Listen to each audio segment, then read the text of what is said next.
पिता पुत्र पवित्र आत्मा के नाम पर आमीन। आप सबों को जय यीशु। अभी हम लोग यिर्मयाह के ग्रंथ के अध्याय 24 पर मनन कर रहे हैं। प्रभु नबी को एक दृश्य दिखाता है। दो दृश्य इस प्रकार है। प्रभु के मंदिर के सामने अंजीर से भरी दो टोकरियां रखी थी। एक टोकरी में उत्तम अंजीर थे और दूसरे टोकरी में हम लोग देख रहे हैं खराब। हालेलुया। अंजीरों से भरी दो टोकरियां रखी थी। एक टोकरी में उत्तम अंजीर थे, जैसे पहले पके अंजीर होते हैं, और दूसरी टोकरी में एकदम खराब अंजीर। वे इतना खराब थे कि खाए भी नहीं जा सकते थे। तब प्रभु ने मुझसे कहा, यिर्मयाह क्या देख रहे हो? मैंने उत्तर दिया, अंजीर देख रहा हूँ। अच्छे अंजीर बहुत अच्छे हैं, किंतु खराब अंजीर ऐसे बुरे हैं कि खाए नहीं जा सकते हैं। मेरे भाई मेरी बहन, हम यहाँ पर देख रहे हैं, इसका अर्थ बतलाता है, मैं इन अच्छे अंजीरों की तरह ही मैं यहूदा के लोगों पर दया दृष्टि रखूँगा। हालेलुया।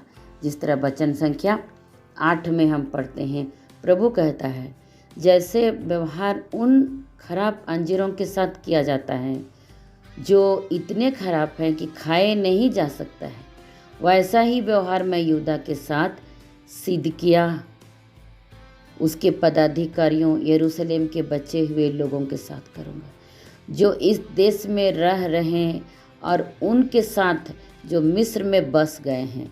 मैं उन्हें पृथ्वी के सब राज्यों के लिए आतंक का कारण बना दूंगा, और मैं उनको जहाँ तहाँ बिखेरूंगा, यहाँ वहाँ कलंक, उपहास, निंदा और अभिशाप का पात्र बना दूंगा, जब तक मैं उस देश में जिसे मैंने उन्हें तथा उनके पूर्वजों को दिया उनका समूल विनाश न कर सकूं, तब तक मैं उनके विरुद्ध तलवार, भूखमरी और महामारी भेजता रहूँगा। देखिए मेरे भाई मेरी बहन, यहाँ पर कहते हैं, मतलब जो अच्छे अंगूर हैं उनके साथ क्या करेगा और जो बुरे अंगूर हैं उनको क्या करेगा।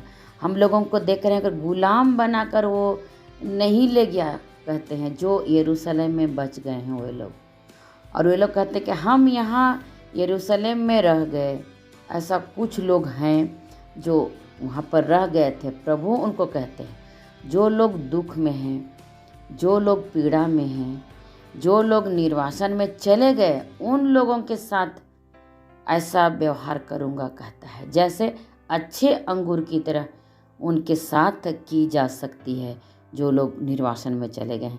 लेकिन खराब अंजीरों के साथ किस तरह व्यवहार की जाती है, वैसे व्यवहार मैं इन लोगों के साथ करूँगा जो घमंड में हैं।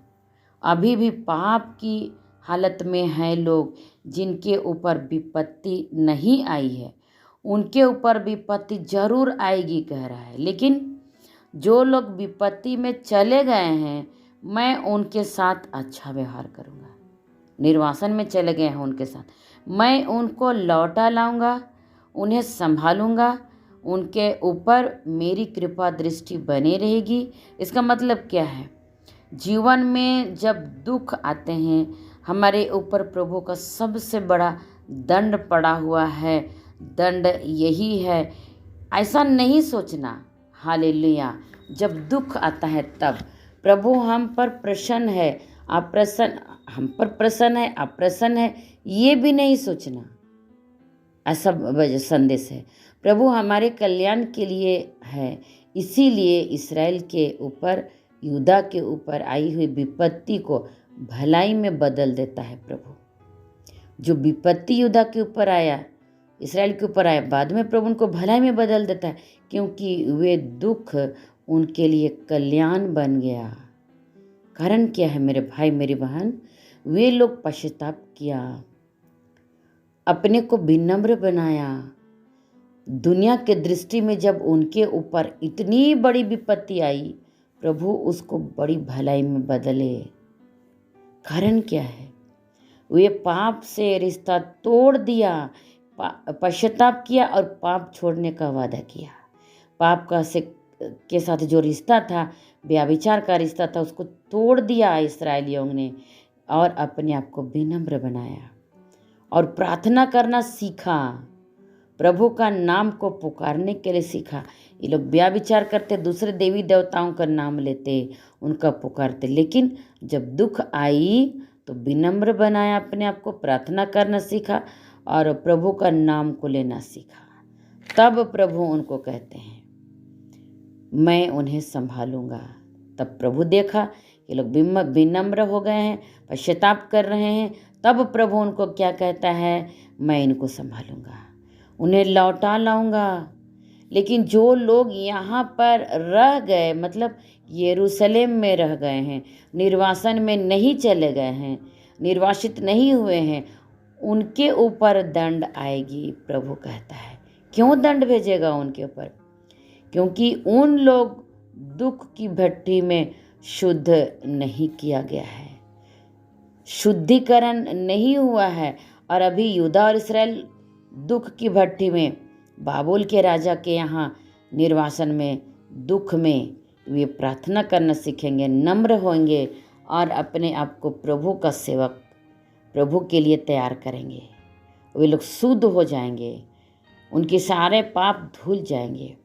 इसीलिए हमको याद आते हैं मेरे भाई मेरी बहन, एक वचन मुझको याद आ रहा है, कुरिन्थियों के दूसरे पत्र में अध्याय 7 वचन 10 में, जो दुख ईश्वर की इच्छा के अनुसार स्वीकार किया जाता है उससे कल्याणकारी हृदय परिवर्तन होता है, खेद का प्रश्न ही नहीं उठता, मुक्ति का कारण बन जाता है। इसीलिए दुख भोगने वाले यानी दुख भोगते वक्त हम सबों को ये बात याद रखनी चाहिए कि अच्छे अंजीरों के साथ प्रभु हमारे साथ व्यवहार करना चाहता है। जैसे अंजीर हैं, जैसे जो अच्छे अंजीर हैं, हालेलुया। इसलिए थोड़ी सी दुख को भी बेकार नहीं जाने देना मेरे भाई मेरी बहन। दैनिक जीवन में जो भी छोटी छोटी दुख आती है उसको सहने के लिए हमको आदत डालनी चाहिए, है ना। ये दुख कुछ, ये सब छोटे छोटे दुख कुछ प्रभु की सेवा में लगाने के लिए आता है। निराश नहीं होने देगा उस समय, हमको प्रभु के खिलाफ नहीं बोलना है उस समय जब दुख आया, कोसना नहीं है प्रभु को, है ना। प्रभु के खिलाफ नहीं बोलना, बल्कि अपने को विनम्र बनाना है, प्रभु का नाम लेना है, पश्चाताप करना है, धर्माचरण करना है। तब जाके प्रभु का जो दिया हुआ जो दुख है वो दुख आशीष में बदल जाएगा, आनंद में बदल जाएगा और मुक्ति में बदल जाएगी। ये बड़े सुंदर संदेश आज अध्याय 24 में प्रभु हमको दे रहे हैं। ईश्वर को धन्यवाद। मेरे भाई मेरी बहन, आज हमारे दैनिक जीवन में भी छोटे छोटे दुख आते हैं, उस दुख को हम लोग उठाएं और उस दुख में जो छिपा हुआ आशीर्वाद है प्रभु का, उस आशीर्वाद को पहचानने की कोशिश करें। दुख को जाने ना दें, जब दुख आता है उसका फ़ायदा उठाएं। क्योंकि प्रभु जब दुख आया, किस तरह उठाया उन्होंने दुख को, और उस दुख के द्वारा प्रभु महिमा में प्रभु के पास पहुंच गया, अब्बा पिता के पास महिमा में पहुंचा। हम भी छोटे छोटे दुख उठाकर उसी के पीछे चलना सीखें। छोटे छोटे दुख के द्वारा हम छोटी छोटी पुण्य कमाएंगे और प्रभु के पास जाने के लिए तैयार करेंगे। ईश्वर को धन्यवाद। जय यीशु।